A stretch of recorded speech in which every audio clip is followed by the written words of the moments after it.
ತುಂಗಭದ್ರಾ ಜಲಾಶಯದ ಗೇಟ್ಗಳು ದುರಸ್ತಿಯಾಗಿರತಕ್ಕಂಥದ್ದು ನಿರಂತರವಾದ ಹೋರಾಟ.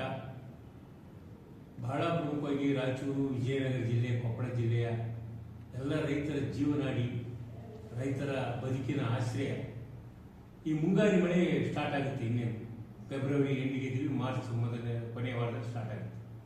ಇಂಥ ಸಂದರ್ಭದಲ್ಲಿ ಗೇಟನ್ನು ದುರಸ್ತಿ ಮಾಡ್ತಕ್ಕಂಥ ಕೆಲಸವನ್ನು ಬರೀ ಪ್ರಚಾರ ಮಾಡಿದ್ದಾರೆ.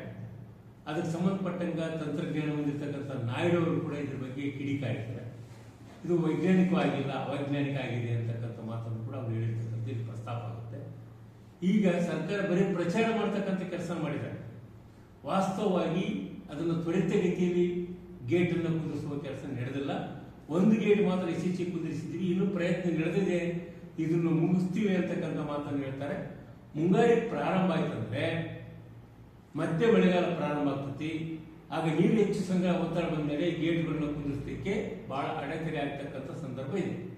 ಅದಕ್ಕೆ ನಾವು ಹೇಳ್ತಕ್ಕಂಥದ್ದು ಕರ್ನಾಟಕ ರಾಜ್ಯ ಸರ್ಕಾರಕ್ಕಾಗಲಿ, ಸಂಬಂಧಪಟ್ಟ ಇಂಜಿನಿಯರ್ಗಳಿಗಾಗಲಿ, ಉಸ್ತುವಾರಿ ಮಂತ್ರಿಗಳಿಗಾಗಲಿ ಎಚ್ಚರಿಕೆ ಕೊಡೋದೇನೆಂದ್ರೆ, ನೀವು ಈ ಮುಂಗಾರಿ ಪ್ರಾರಂಭ ಆಗೋದ್ರೊಳಗಾಗಿನೇ, ಅಂದ್ರೆ ಕೇವಲ ಇನ್ನೊಂದು 30-35 ದಿನದೊಳಗಾಗಿನೇ ಈ ಎಲ್ಲಾ ಗೇಟ್ಗಳನ್ನ ದುರಸ್ತಿ ಮಾಡ್ತಕ್ಕಂಥ ಕೆಲಸವನ್ನು ಮಾಡದೇ ಇದ್ರೆ ಸಮಗ್ರವಾಗಿ ಕರ್ನಾಟಕ ರಾಜ್ಯ ರೈತ ಸಂಘ ಆ ನೀರಾವರಿ ಪ್ರದೇಶಗಳ ಆಯ್ಕಟ್ಟಿಗೆ ಬರ್ತಕ್ಕಂಥ ಎಲ್ಲ ರೈತರನ್ನು ಒಗ್ಗೂಡಿಸಿ ದೊಡ್ಡ ಹೋರಾಟವನ್ನು ರೂಪಿಸಬೇಕಾಗ್ತಕ್ಕಂಥ ಒಂದು ಎಚ್ಚರಿಕೆಯನ್ನು ಈ ಸಂದರ್ಭದಲ್ಲಿ ತುಂಗಭದ್ರಾ ಮಂಡಳಿಗೂ ಮತ್ತೆ ರಾಜ್ಯ ಸರ್ಕಾರಕ್ಕೂ ಎಚ್ಚರಿಕೆ ಕೊಡ್ತಕ್ಕಂಥ ಕೆಲಸವನ್ನು ನಾವು ಮಾಡ್ತಾ ಇದ್ವಿ. ಸರಿಯಾದ ಹೋರಾಟವನ್ನು ರೂಪಿಸಬೇಕಾಗಿರ್ತಕ್ಕಂಥ ಎಚ್ಚರಿಕೆಯನ್ನು ಈ ಸಂದರ್ಭದಲ್ಲಿ ಕೊಡ್ತಾ ಇದ್ವಿ. ದೊಡ್ಡ ಹೋರಾಟವನ್ನು ರೂಪಿಸಿದ್ವಿ. ಒಂದು 100 ದಿನ ಆಯಿತು. 100 ದಿನಗಳ ಕಾಲದಲ್ಲಿ ಇವರು ಆಮೆಗತಿಯಲ್ಲಿ ಕೆಲಸ ಮಾಡಿದ್ದಾರೆ. ಇದನ್ನು ಯುದ್ಧದ ರೂಪದಲ್ಲಿ ತಗೊಂಡು ಇದನ್ನು ಯುದ್ಧದ ರೀತಿಯಲ್ಲಿ ಕೆಲಸ ಮಾಡಬೇಕಾಗಿದ್ದು ಮಂಡಳಿ ಇದನ್ನು ಮಾಡಿಲ್ಲ, ನಿರ್ಲಕ್ಷ್ಯ ಮಾಡಿದ್ದಾರೆ. ಈ ನಿರ್ಲಕ್ಷ್ಯಕ್ಕೆ ಕಾರಣ ಏನು?